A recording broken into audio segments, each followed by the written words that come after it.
You know, when it comes to retro gaming, there's one question that hangs over everything. Are you a bad enough dude to rescue the president? And naturally, the answer to that is yes. Yes, I am.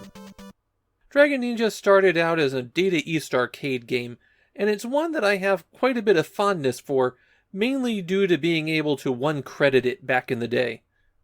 Similar to other Data East arcade games, it was Namco that was responsible for the Famicom port, and this is actually the last time that happens. From this point on, Data East will be responsible for the rest of their games on the system. God help us all.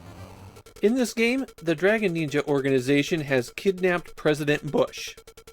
And now it's up to the US's two baddest dudes, Agents Blade and Striker, to beat their way through 7 stages of ninjas and rescue the president. Let me get the elephant in the room out of the way first. Yeah, I used the cheat code. By entering this code on the title screen, you start with 63 lives.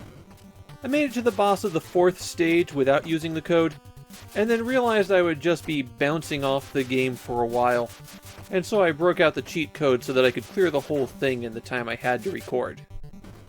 With that out of the way, the other thing I need to mention is that this is not the MSX port.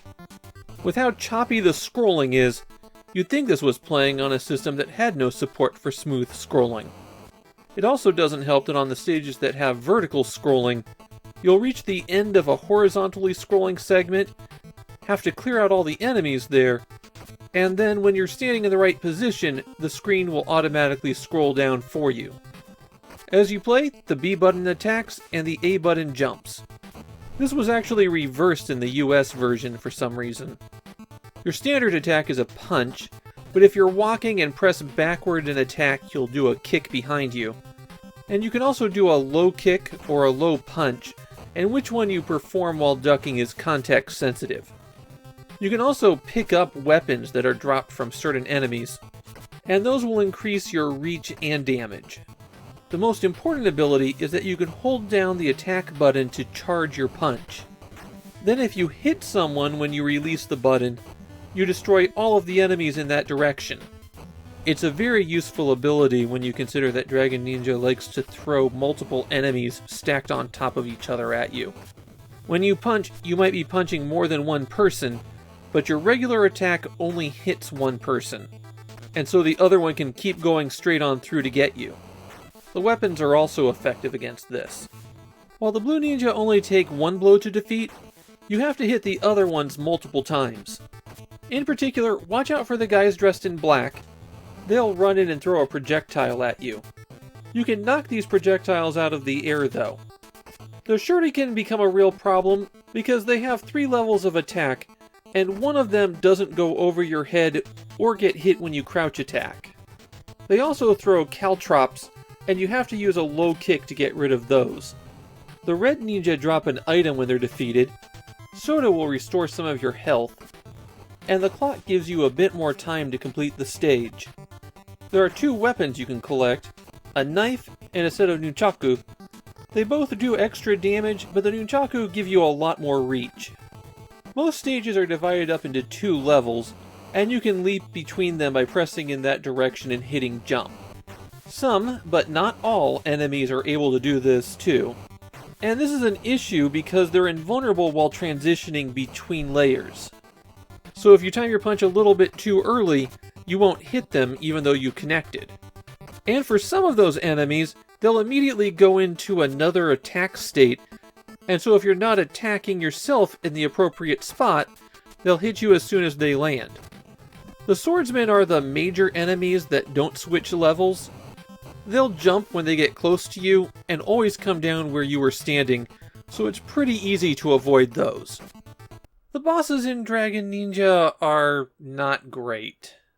There tends to be either one weird trick that trivializes them, or you basically have to suck it up and just get your hits in when you can. Especially bad is this boss of the 3rd stage. He divides up into multiple clones, and only 2 of them can be active at a time. So you knock out all the clones, then you hit him, and then he divides again. If you're properly equipped, you can do it in as few as 4 divisions, But if you're not, then you're just knocking off one bar at a time, and you have to go through this 8 times. One useful thing about your charged punch against the bosses is that it knocks them backward. You can use that to lock some of them down. Dragon Ninja is also the return of Karnov, the fire-breathing Russian strongman who starred in his own game. Of course, in that game, Karnov was a bad guy who was being forced to do good by God. So any other time he appears in Data East games, he's a villain. On the title screen, there's an option for 2-player mode. It is not simultaneous 2 players like the arcade. You have to take turns with this one. 2-player mode actually makes the game considerably harder, since you have to swap back and forth.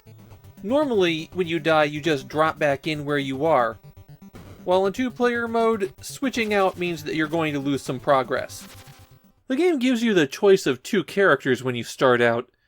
Blade is the balanced character, while Striker does extra damage and takes more damage in return. At least that's what the manual claims. Personally, I have a hard time telling the difference. Another problem with Dragon Ninja is that the enemy spawns aren't consistent. While the major enemies are supposed to always be in the same spot, whether or not they appear depends on how many of the randomly spawning scrub enemies there are on screen. It's not a big deal to miss out on one of the little claw guys, but losing a red ninja could be a major hardship. And one last issue, the controls here are not the greatest. You'll drop inputs, and the jump kicks require some pretty tight timing, which makes them worthless. In Japan, Dragon Ninja is effectively an unknown game. There isn't even a page for it on Japanese Wikipedia. And even my more reliable blog sources that I look at for Japanese opinions just say, oh yeah, I guess that game exists. As for myself, well, I still have a bit of fondness for the arcade game, even though I know it's not the best. But this is a pretty bad port, even by Famicom standards. It's just so slow and choppy, it winds up feeling uncomfortable. I don't see myself going back to this port very often.